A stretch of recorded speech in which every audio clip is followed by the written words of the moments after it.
Hello everyone, so I'm going to be doing a Fragment Friday for casual vacancy. Before I start, I'm just going to say one thing. I've noticed in my videos it sometimes looks like I've got a great big double chin. Well, the reason for that is I have asthma, and when I can't breathe, I seem to get this double chin, but I don't have it usually. But I usually film most of my videos in my bedroom, and I have two pet rats in my bedroom, and they make my asthma bad, so I get a double chin. And also I'm talking a lot, so that makes it even worse. So I'm going to try and keep hydrated, see if that makes any difference. But just that you know, I don't use the great big double chin. Right, let's get started. I can actually feel it at the moment. Anyway.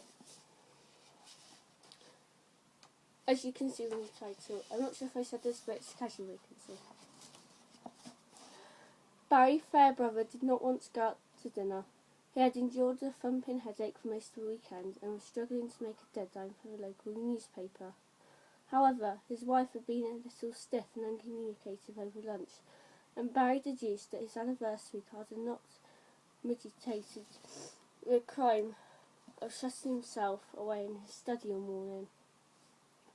It did not help that he had been writing about Crystal, whom Mary disliked, although she pretended otherwise. "Mary, I want to take you out to dinner," he had lied to break the frost. 19 years, kids, 19 years, and your mother's never looked lovelier. Mary had softened and smiled, so Barry had telephoned the golf club, because it was nearby and they were sure of getting a table. He tried to give his wife pleasure in little ways, because he had come to realise, after nearly 2 decades together, how often he disappointed her in big things. It was never intentional, they simply had different notions of what was to take up the most space in life. Barry and Mary's 4 children were past the age of needing a babysitter. They were watching television when he said goodbye to them for the last time. It was only Declan, the youngest, turned to look at him and raised his hand in farewell.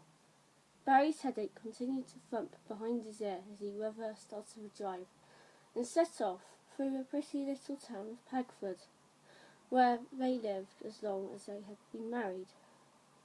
They drove down Church Row, a steeply sloping street, where the most expensive houses stood in their all Victorian extravagance and solidity.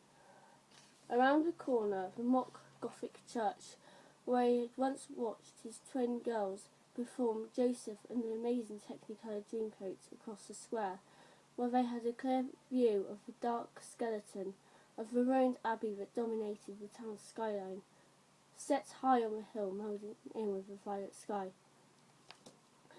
All Barry could think of as he twiddled the steering wheel, navigating the familiar turns, were the mistakes he was sure he had made.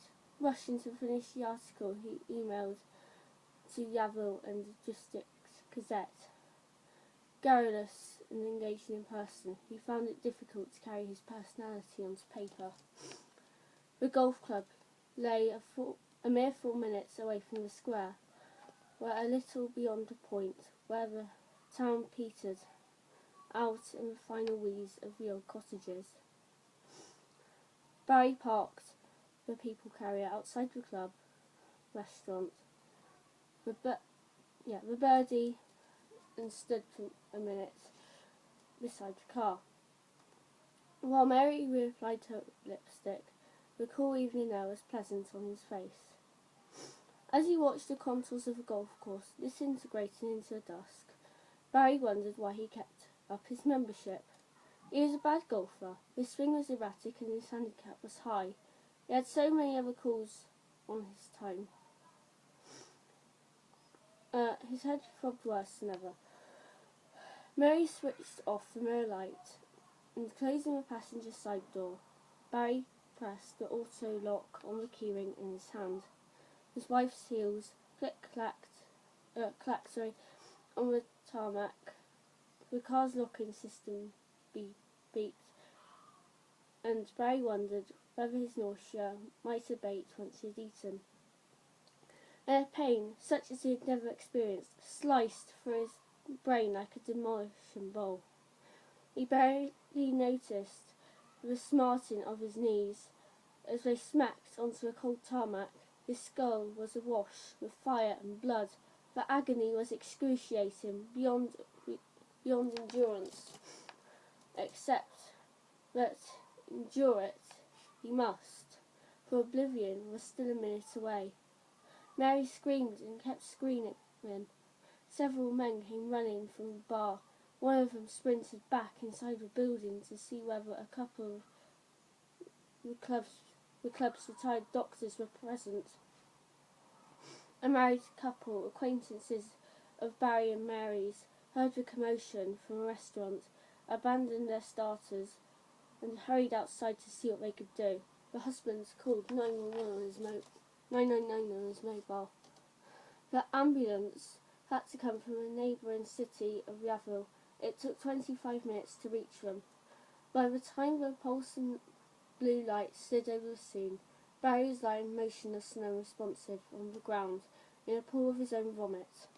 Mary was crouching beside him, the knees of her tights ripped, clutching his hand and sobbing and whispering his name. That's the first section of it.